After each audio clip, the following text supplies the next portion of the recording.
Hi అండి. ఈరోజు రేకులకుంట ఎల్లమ్మ దగ్గరికి వెళ్తున్నాం. మా నాన్నమ్మ వాళ్ళు ఇక్కడ 5 ఇయర్స్‌కి ఒకసారి రేకులకుంట ఎల్లమ్మకు మేకను మత్తగలుపుతారు ఎల్లమ్మకు. అయితే నేను కూడా ఫస్ట్ టైం వెళ్ళిన ఇక్కడికి. ఇది సిద్దిపేట డిస్ట్రిక్ట్‌లో ఉంది. దుబ్బాక దాటినాక ఉంది మేబీ. నేను ఫస్ట్ టైం వెళ్ళిన. మీరు ఎప్పుడన్నా వెళ్తే కామెంట్ చేయండి. టెంపుల్ మాత్రం చాలా పీస్‌ఫుల్‌గా ఉంది. మొత్తం గుట్టలల్లో ఉంది. మల్లన్న పక్కనే ఎల్లమ్మ. ఇద్దరు పక్కనే ఉన్నారు. నేను ఫస్ట్ టైం చూసిన ఇక్కడ. ఒక్కటే గుండు అక్కడ మల్లన్న టెంపుల్, ఇక్కడ ఎల్లమ్మ టెంపుల్. మా నాన్నమ్మ వాళ్ళు 5 ఇయర్స్‌కి ఒకసారి వస్తారంట ఇక్కడ కంపల్సరీ. ఎల్లమ్మ చాలా ఫేమస్ ఇక్కడ. సిద్దిపేట డిస్ట్రిక్ట్ వాళ్ళకు చాలా తెలుసు రేకులకుంట ఎల్లమ్మ అంటే. ఇక్కడ మా నాన్నమ్మ వాళ్ళు పట్నం వేసిర్రు. పట్నం వేసి మేకను మత్తగొల్పిర్రు. ఫస్ట్ మల్లన్నకి వేసొచ్చినాం పట్నం. మల్లన్నకి వేసొచ్చినాక ఎల్లమ్మకి వేసినాం. ఎల్లమ్మకి వేసినాక ఎల్లమ్మ పట్నం మీద బియ్యము చీర పెట్టి ఒడి బియ్యం కోసం పెట్టినాం. ఇక్కడ సడన్గా మా నాన్న ఇక్కడ పక్కన ఉన్న వాళ్ళు కూడా హస్తాలు వేస్తే వాళ్ళకు కూడా అమ్మవారు వచ్చింది. నచ్చితే లైక్ చేయండి, సబ్స్క్రైబ్ చేసుకోండి.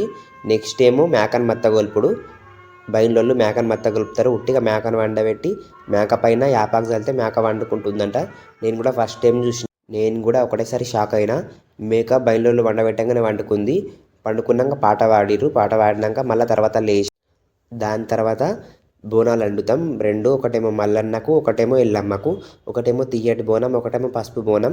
మా నాన్నమ్మ బోనం వండుతుంది. బోనం వండినాక బోనం బూదిస్తుంది. బోనం బూదిచ్చినాక అమ్మవారికి నైవేద్యం పెట్టి తినేసి మళ్ళీ మబ్బుల 4-5 గంటలకు లేచి వెళ్ళిపోతాం. ట్రాక్టర్ తెచ్చుకున్నాం కదా, ట్రాక్టర్లోనే వెళ్ళిపోతాం. చాలా దూరం ఉంది మా నాన్నమ్మ వాళ్ళ విలేజ్లో. సిద్ధోగం ఉంది కాబట్టి ఇక్కడ మేకను మత్తగొలుపుకొని అదే మేకని ఇంటికి వెళ్ళి కోసుకొని అందరికి దావత్ ఇస్తారు. మీకు కావాలంటే ఎల్లమ్మ సిద్ధోగం వీడియోస్, లాంగ్ వీడియోస్ కామెంట్ చేయండి. ఫస్ట్ నుంచి లైక్ చేయండి, సబ్స్క్రైబ్ చేసుకోండి, ప్లీజ్ షేర్ చేయండి.